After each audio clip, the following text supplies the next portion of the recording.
नमस्कार साथियों, स्वागत है आप सभी का एक बार फिर से अपने YouTube channel DC geography classes में। यदि चैनल पर नए हैं तो चैनल को सब्सक्राइब कर लीजिए और बेल आइकन को प्रेस कर लीजिए ताकि हर नई वीडियो की नोटिफिकेशन आप तक आसानी से मिलती रहे। तो आज एक इम्पॉर्टेंट वैकेंसी के बारे में हम लोग डिस्कस करने वाले हैं। जो एकलव्य मॉडल रेसिडेंशियल स्कूल है EMRS, उसकी वैकेंसी फिर से आ गई है। तो इस वैकेंसी का डिटेल्स हम लोग देखेंगे कि किस सब्जेक्ट में कितने पोस्ट हैं, एक एक चीज़ों को हम लोग देखने वाले हैं। तो सबसे पहले हम लोग देखेंगे कि इसके जो एग्ज़ाम्स का लेवल होता है वो स्कीम्स क्या है, मार्किंग स्कीम क्या है, सिलेबस क्या है, कुछ इंस्ट्रक्शंस है वो क्या है, एलिजिबिलिटी क्राइटेरिया क्या होनी चाहिए, एज रिलैक्सेशन की क्या पॉलिसी है। इन सभी चीज़ों को हम लोग डिटेल से देखने वाले हैं। तो चलिए शुरू करते हैं आज का सेशन। तो सबसे पहले जो इम्पोर्टेंट डेट है कि ये फॉर्म कब तक भराएगा, तो ये फॉर्म स्टार्ट हो चुका है और ये 23 अक्टूबर तक ये फॉर्म भरा जाएगा। और इसके कुछ फ़ी है, तो ST कैटेगरी के लिए, SC कैटेगरी के लिए, जनरल OBC सबके लिए कुछ फ़ी है। तो कितना फ़ी लग रहा है ये सब भी हम लोग देखने वाले हैं। तो इसमें देखिए आप, जो पोस्ट है वो फीमेल कैंडिडेट के लिए, और जो PWD यानी जो फिजिकल डिसेबिलिटीज़ हैं उनके लिए, अगर आप प्रिंसिपल पोस्ट के लिए अप्लाई करते हैं तो उस फीमेल को 500 रुपीज़ देना पड़ेगा। ठीक है, 500 रुपीज़। जो TGT और PGT है इसका भी फ़ी 500 रुपीज़ है। नॉन टीचिंग स्टाफ के लिए भी 500 रुपीज़ है। लेकिन जो कैंडिडेट फीमेल हैं उनके लिए जो मतलब क्या बोलेंगे इसको, जो फीमेल नहीं है, दैट मीन्स कि मेल की बात यहाँ की जा रही है। तो जो मेल हैं उनके लिए फ़ी क्या है, तो प्रिंसिपल पोस्ट के लिए 2500 रुपये, 2500 रुपये फॉर्म फिल करने का है। जो TGT और PGT है उसके लिए 2000 रुपया, और जो नॉन टीचिंग स्टाफ है उसके लिए 1500 रुपया एप्लीकेशन फॉर्म भरने का फ़ी है। आपको ध्यान होगा कि एक बार एक फॉर्म 2016 में भी भराया था, तो उस समय जब एग्ज़ाम नहीं हुआ था तो इसका फ़ी वापस कर दिया गया था हर कैंडिडेट का। तो इसमें फ़ी का कोई झमेला नहीं है कि अगर एग्ज़ाम नहीं हुआ तो क्या होगा फ़ी का, तो फ़ी रिटर्न कर दिया जाता है। अब कुछ और इम्पोर्टेंट है, जैसे जो एग्ज़ाम कब होगा इसके लिए कोई अभी ऑफिशियल डेट अनाउंसमेंट नहीं हुआ है। सारा एग्ज़ाम का जो शेड्यूल है वो वेबसाइट पर अपलोड कर दिया जाएगा जैसे एग्ज़ाम का एडमिट कार्ड आ जाएगा उसके बाद। तो ना तो एडमिट कार्ड का डेट इसमें क्लियरली मेंशन है, ना तो एग्ज़ाम का, और ना तो एग्ज़ाम ड्यूरेशन का। तो ये सारा कुछ वेबसाइट पे अगले कुछ दिनों में अपलोड कर दिया जाएगा। अब जो सबसे महत्वपूर्ण है कि वो टोटल वैकेंसी कितनी है। तो आप यहाँ देखेंगे टोटल वैकेंसी, तो प्रिंसिपल पोस्ट के लिए 225 पोस्ट हैं, 225 पद प्रिंसिपल के लिए हैं। PGT के लिए 1460, TGT के लिए 3962। ठीक है, फीमेल स्टाफ के लिए 550, हॉस्टल वार्डन के लिए 635, अकाउंटेंट के लिए 61, और जो जूनियर सेक्रेटरीट असिस्टेंट होते हैं JSA उसका 228, लैब अटेंडेंट का 146। इस प्रकार टोटल जो पोस्ट है वो 7267 है। ये टोटल पोस्ट मतलब अभी जो फॉर्म भराएगा उसके इतने पोस्ट के लिए एग्ज़ाम फॉर्म भराएगा। अब इसमें कुछ सब्जेक्ट वाइज दिया गया है। जो प्रिंसिपल पोस्ट है उसके लिए टोटल जो अनरिजर्व कैटेगरी है उसके लिए 116 पोस्ट है, OBC के लिए 60, SC के लिए 33, ST के लिए 16, टोटल 225 पोस्ट है। ठीक है, तो ये आपका दिया गया है। आप सब्जेक्ट वाइज जो PGT है, तो इंग्लिश में टोटल आप देखें तो इंग्लिश के लिए जो पोस्ट है टोटल वो है 112। इसमें फिर कैटेगरी वाइज अलग अलग किया गया है। UR अनरिजर्व के लिए, EWS के लिए, OBC के लिए, ST के लिए, SC के लिए। हिंदी में है आपका 81, मैथ्स में है 134, केमिस्ट्री में है 169, फिजिक्स में है 198, बायोलॉजी में है 99, हिस्ट्री में है 140, ज्योग्राफी में है 98, कॉमर्स में है 120, इकोनॉमिक्स में है 155, कंप्यूटर साइंस में है 154, और टोटल है 1460। ये PGT का। इसके बाद जो TGT का है उसमें देखिए तो टीजीटी में आपको देखने को मिलेगा हिंदी में 424, इंग्लिश में 395, मैथ्स में 381, सोशल स्टडीज़ में 392, साइंस में 408, कंप्यूटर साइंस में 550, टोटल 2550 पोस्ट टीजीटी में है। तो ये आपका शेड्यूल है, मतलब जो पोस्ट है सब्जेक्ट वाइज। इसमें से कुछ अब देखिए, जो ईएमआरएस स्कूल है वो ट्राइबल एरियाज़ में खोले जा रहे हैं, और ये ट्राइबल लोगों का जो एजुकेशन है उसको इम्प्रूव करने के लिए स्कूल चलाया जा रहा है। तो इसमें कुछ रीजनल लैंग्वेजेस की टीचर्स की भी ज़रूरत है जो टीजीटी के होंगे। तो रीजनल लैंग्वेज में जैसे यहाँ असमिया हो गया, बोडो हो गया, बंगाली हो गया, गारो हो गया, गुजराती हो गया, कन्नड़ हो गया, खासी हो गया, मलयालम हो गया, मणिपुरम हो गया, मिजो हो गया, उड़िया हो गया, संथाली हो गया, तेलुगु हो गया, उर्दू हो गया।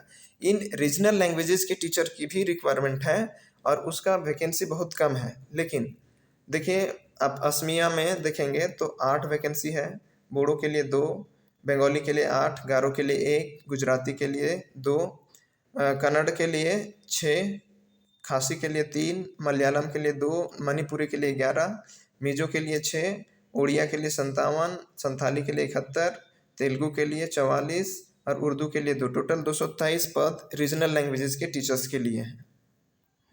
इसके अलावा आप देखेंगे तो म्यूजिक के लिए भी है, आर्ट के लिए भी है, पीटी मेल टीचर और पीटी फीमेल टीचर और लाइब्रेरियन के लिए भी है। इसमें टोटल 1189 पोस्ट है।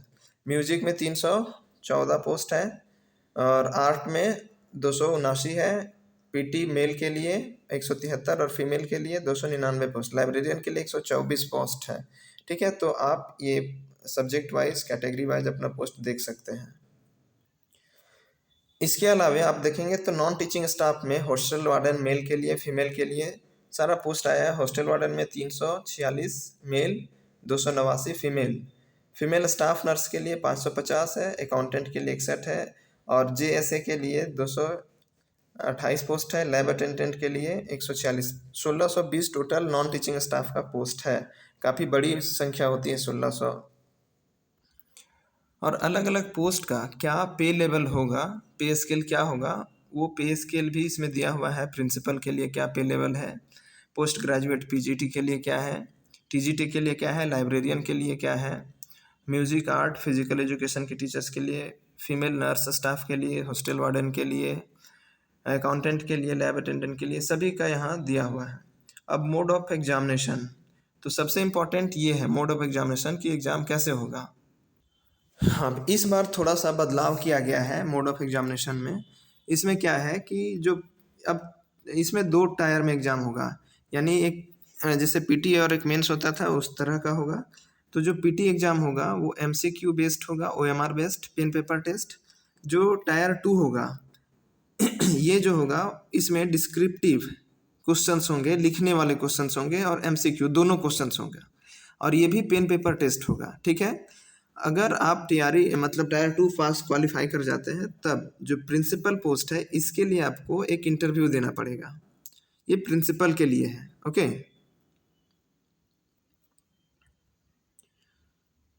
अब मीडियम ऑफ एग्जामिनेशन ये बाइलिंगुअल होगा, हिंदी इंग्लिश दोनों में रहेगा। आप जिसमें कंफर्ट है उसमें कर सकते हैं।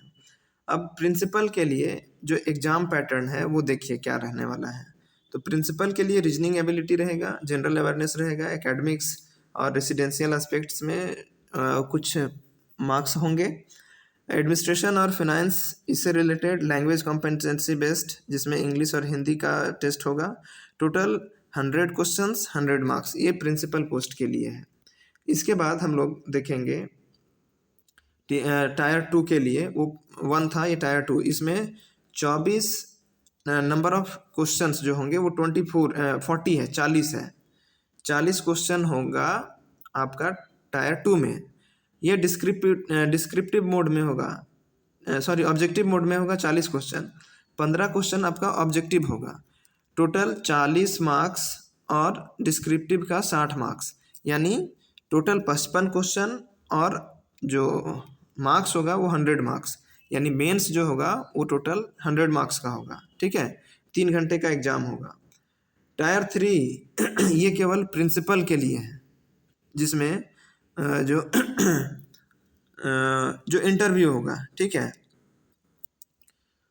अब पीजीटी के लिए देखिए, इसमें भी सिलेबस दिया हुआ है। जनरल अवेयरनेस का 10 क्वेश्चन, रीजनिंग एबिलिटी का 15 क्वेश्चन, आईसीटी का 15 क्वेश्चन, टीचिंग एप्टीट्यूड का 30 क्वेश्चन, ठीक है। और जो अपना पेपर है उसका 30 क्वेश्चंस होगा। लैंग्वेज कॉम्पिटेंसी बेस्ड, इसमें हिंदी और इंग्लिश दोनों रहता है, ठीक है। तो ये क्वेश्चंस है, टोटल 2.5 घंटे का पेपर होगा। अब इसके बाद क्या होगा कि जो डिस्क्रिप्टिव होगा, ये टायर 1 का है, टायर 2 में जो होगा वो डिस्क्रिप्टिव होगा और अपने सब्जेक्ट से होगा।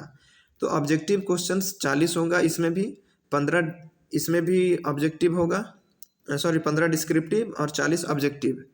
40 ऑब्जेक्टिव के लिए टोटल 40 मार्क्स और 15 ऑब्जेक्टिव के लिए 60 मार्क्स, डिस्क्रिप्टिव के लिए 60 मार्क्स, यानी एक क्वेश्चन 4 नंबर का, टोटल 100 मार्क्स का होगा, ठीक है।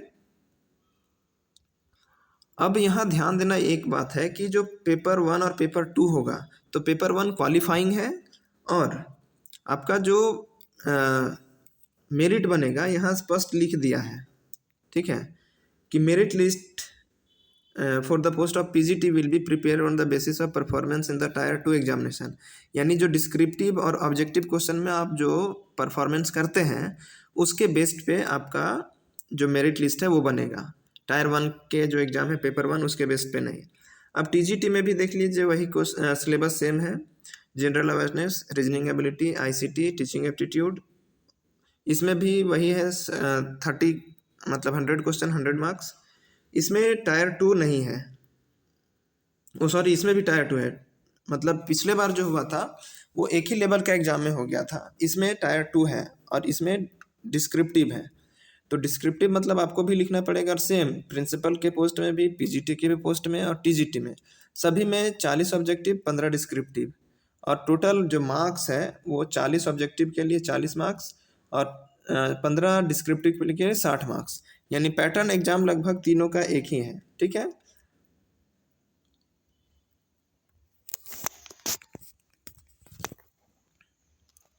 अकाउंटेंट के लिए भी यहाँ सिलेबस दिया हुआ है।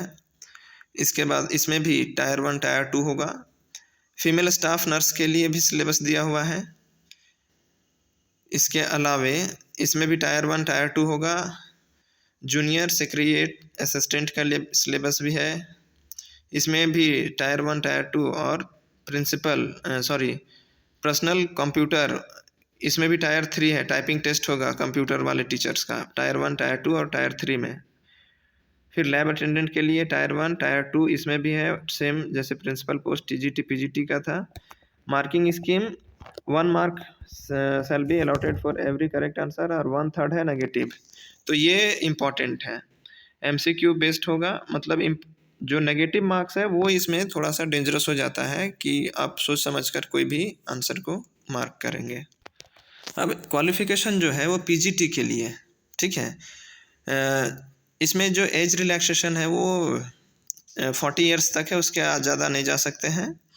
और इसमें जो क्वालिफिकेशन है वो जो पीजी है वो 50% होना चाहिए विथ इंटीग्रेटेड बीएड, या फिर पोस्ट ग्रेजुएट 50% और बीएड अलग से होना चाहिए। ये आपका एसेंशियल क्वालिफिकेशन है, ठीक है। 3 इयर्स इंटीग्रेटेड बीएड या एमएड 4, मतलब बीएड या एमएड कोई भी हो तो चलेगा, कोई दिक्कत इसमें नहीं है।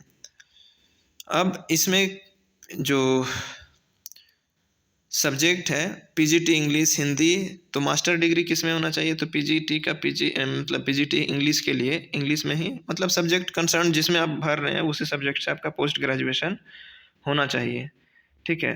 सारा मतलब सब्जेक्ट वाइज इसमें क्वालिफिकेशन दिया हुआ है।